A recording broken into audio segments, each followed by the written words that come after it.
마태복음 Q&A 제34회 6-5 예수님의 주기도문 속 나라가 임하시오면은 어떤 의미일까요? 예수님 당시의 사람들은 하나님께 보이기 위해서 또 사람들에게 보이기 위해서 기도를 했습니다. 왜냐하면 예수님 당시의 사람들이 믿는 하나님은 잘하면 상 주고 못하면 벌 주는 하나님이었기 때문입니다. 그래서 하나님께 자신이 잘하고 있다는 것을 끊임없이 보여줄 필요가 있었습니다. 아울러 자신이 잘하고 있다는 것을 하나님께 증언해줄 사람들도 필요했습니다. 사람들은 당연히 보여주기 위한 기도를 할 수밖에 없습니다. 사람들이 가장 많이 다니는 정해진 시간에, 사람들이 가장 많이 다니는 정해진 장소에서 중언부언까지 해가며 아주 오랜 시간 동안 기도를 할 수밖에 없었습니다. 그래야 하나님이 알아주고, 그래야 사람들이 알아주기 때문입니다. 그러나 하나님은 사랑과 은혜로 일하시는 분이라 하나님의 관점에서 보면 사람들의 이런 행위는 아무 쓸모가 없는 행위입니다.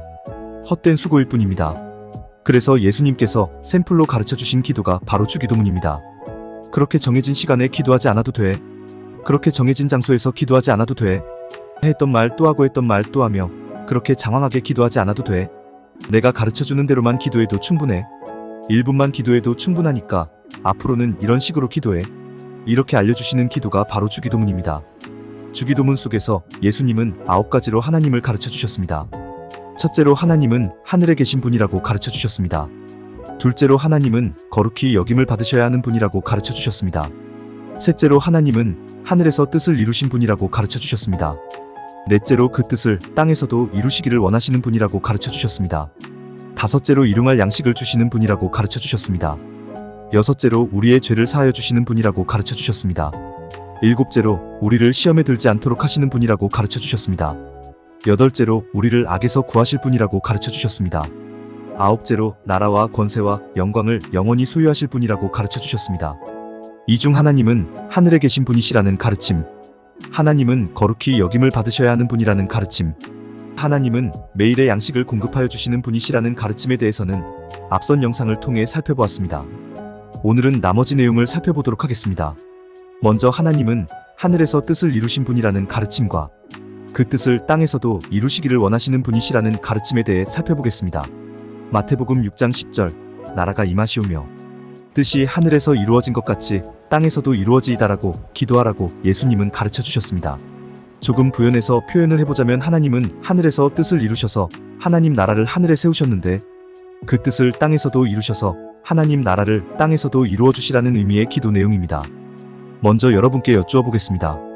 이 말씀에서 하늘은 어디를 가리키고 땅은 어디를 가리킬까요?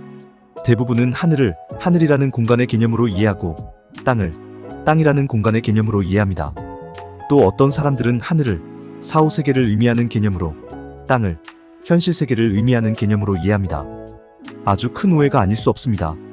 지난 영상에서도 말씀드렸었는데 하늘에 계신 우리 아버지여라고 할 때의 하늘은 특정 공간을 의미하는 것이 아니라 사람의 수준과 사람의 차원으로서는 도저히 이해할 수 없고 도저히 설명할 수 없는 하나님의 존재 방식을 어떻게든 사람에게 알리기 위해 마련된 일종의 상징적 표현이라고 말씀드렸습니다. 하나님을 말씀이라고 하는 표현, 하나님을 빛이라고 하는 표현 등과 일맥상통하는 표현이라고 말씀드렸습니다. 따라서 하늘은 특정의 공간을 의미하는 것이 아닙니다. 하늘이 특정의 공간을 의미하는 것이 아니듯 땅도 특정의 공간을 의미하는 것이 아닙니다. 또 하늘과 땅을 이 세상과 저 세상으로 이해하는 개념도 성립되지 않습니다. 왜냐하면 성경은 하나님과 사람과의 관계에 변화를 주된 내용으로 하는데 이때의 사람은 살아있는 사람을 의미하는 것이기 때문입니다. 즉 기독교는 하나님과 살아있는 사람과의 관계를 다루는 종교이지 사람의 사후세계를 다루는 종교가 아니라는 의미입니다. 그렇다면 하늘에서 이룬 나라는 어떤 나라이고 땅에서도 이루고자 하는 나라는 어떤 나라일까요?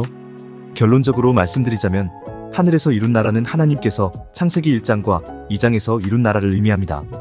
창세기 1장과 2장에서 하나님께서 하나님의 형상과 모양에 따라 사람을 지으셨습니다. 하나님의 심정과 마음, 하나님의 성품과 속성, 하나님의 가치와 원리를 담아 사람을 인격자로, 자유자로, 권세자로 지으셨습니다. 그러기에 하나님과 사람은 하나였습니다. 또 사람과 사람도 하나였습니다. 이처럼 하나님과 사람과의 관계, 사람과 사람과의 관계가 완전 무결해서 하나님 안에서 사람이 행복하게 살아갈 수 있는 나라, 그 나라가 바로 하나님 나라가 되는 것입니다. 하나님에 의해 이 나라가 이루어졌기에 하늘에서 그 뜻을 이루셨다고 말씀하시는 것입니다. 그런데 하나님께서 하늘에서 이루신 하나님 나라가 어떻게 되었습니까? 깨져버렸습니다. 누구에 의해 깨져버렸습니까? 사람에 의해 깨져버렸습니다. 사람이 선악을 알게 하는 나무의 열매를 먹음으로써 사람이 하나님의 말씀을 부인하고 하나님의 말씀을 거부하고 하나님을 떠남으로써 하나님 나라가 깨져버렸습니다. 사람이 발을 딛고 살아가는 땅에서 하나님 나라가 사라져버린 것입니다. 그 사라져버린 하나님 나라를 대신해서 세워진 것이 누구의 나라입니까?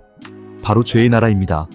그러니까 하늘나라, 하나님 나라는 모두 같은 의미로서 하나님과 사람이 하나 되어 살아가는 세상을 의미하는 것이고, 땅의 나라, 사람의 나라는 하나님 없이 죄의 지배, 죄의 통치, 죄의 조종을 받는 죄의 나라가 되는 것입니다. 그런데 죄의 나라에서 사람이 행복하게 살아갈 수 있을까요? 없을까요? 없습니다. 또 사람은 자신들이 죄의 나라에서 살고 있다는 사실을 알까요? 모를까요? 모릅니다. 당연히 사람은 죄의 나라에서 빠져나와야겠다는 생각조차 하지 못합니다. 그래서 하나님께서 보내신 분이 누구십니까? 바로 예수 그리스도이십니다. 이 땅에 세워진 죄의 나라를 없이하고 그 자리에 하나님 나라를 세우기 위해 하나님께서 예수님을 보내신 것입니다. 사람들을 죄에서 해방하여 그 안에 하나님의 심정과 마음, 하나님의 성품과 속성, 하나님의 가치와 원리를 풍성히 담아 이 세상 살아갈 수 있도록 예수님을 보내신 것입니다. 그래서 예수님께서 기도하시는 것입니다. 나라가 임하시오며 뜻이 하늘에서 이루어진 것 같이 땅에서도 이루어지이다라고 기도하시는 것입니다. 이제부터는 우리의 죄를 사하여 주시는 분이라는 6번째 가르침, 우리를 시험에 들지 않도록 하시는 분이라는 7번째 가르침, 우리를 악에서 구하실 분이라는 8번째 가르침을 살펴보겠습니다. 그런데 이 3가지 가르침은 사실 하나의 가르침이라고 해도 크게 문제가 없습니다. 모두 구원과 관련된 같은 말씀입니다. 예수님의 말씀을 따르자면 사람은 어떤 존재입니까? 예수님의 말씀을 따르자면 사람은 죄에게 사로잡혀 죄를 저지르는 존재입니다. 예수님의 말씀을 따르자면 사람은 시험을 당하는 존재입니다. 예수님의 말씀을 따르자면 사람은 악을 행하며 살아가고 있는 존재입니다. 그런데 사람이 왜 이런 존재가 되었습니까? 그 이유는 사람이 죄인이 되었기 때문입니다. 창세기 3장에서 사람이 하나님을 부인하고 하나님을 거부하고 하나님을 떠나 죄인이 되었기 때문입니다. 창조 때 하나님께서 주신 하나님의 심정과 마음, 하나님의 성품과 속성, 하나님의 가치와 원리를 모두 상실한 죄인이 되었기 때문입니다. 죄인이 되었기 때문에 사람은 죄의 조종, 죄의 지배, 죄의 통치, 죄의 시험을 당하며 악하게 살아갑니다. 자신의 유익과 이익을 위해서라면 다른 사람의 유익과 이익쯤은 가뿐하게 짓밟아버리는 무시무시한 죄를 지으며 살아갑니다. 그렇습니다. 죄인이 된 사람은 죄의 시험을 당하는 가운데 죄를 저지르며 악하게 살아갑니다. 이런 세상에서 사람이 온전하게 살아갈 수 있을까요? 없을까요? 없습니다. 이런 세상에서 사람이 형통하게 살아갈 수 있을까요? 없을까요? 없습니다. 이런 세상에서 사람이 행복하게 살아갈 수 있을까요? 없을까요? 없습니다. 즉 하나님의 창조 사역의 궁극적 목적이었던 사람이, 하나님께서 지으시고 심히 좋아하셨던 사람이 하나님의 기대와 소망과는 너무나 거리가 먼 삶을 살아가고 있는 것입니다. 만약 여러분의 자녀가 이런 삶을 살아가고 있다면 여러분은 어떻게 하시겠습니까? 나 몰라라 방치하시겠습니까? 아니면 어떻게든 자녀를 설득하시겠습니까? 자녀를 설득하실 것입니다. 그렇게 설득해도 안 되면 결국은 나의 생명을 바쳐서라도 자녀가 바르게 살아갈 수 있도록 하실 것입니다. 정상적인 부모라면 다 이런 마음을 가질 수밖에 없습니다. 바로 하나님께서 이렇게 하신 것입니다.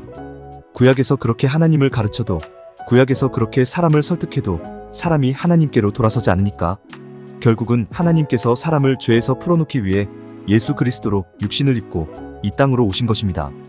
그렇게 오셔서 사람을 악에서 구하시고 사람을 죄의 시험으로부터 막아주시고 사람에게 이런저런 잘못을 저지르도록 조종하는 죄를 아예 물리쳐 주시는 것입니다.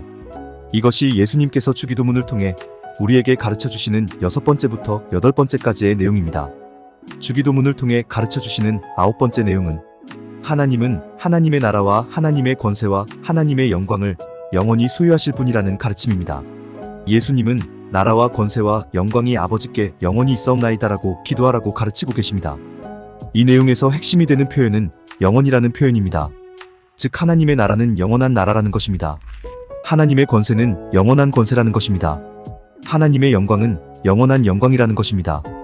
그렇다면 하나님 나라에, 하나님 권세에, 하나님 영광에 끝이 있겠습니까? 없겠습니까?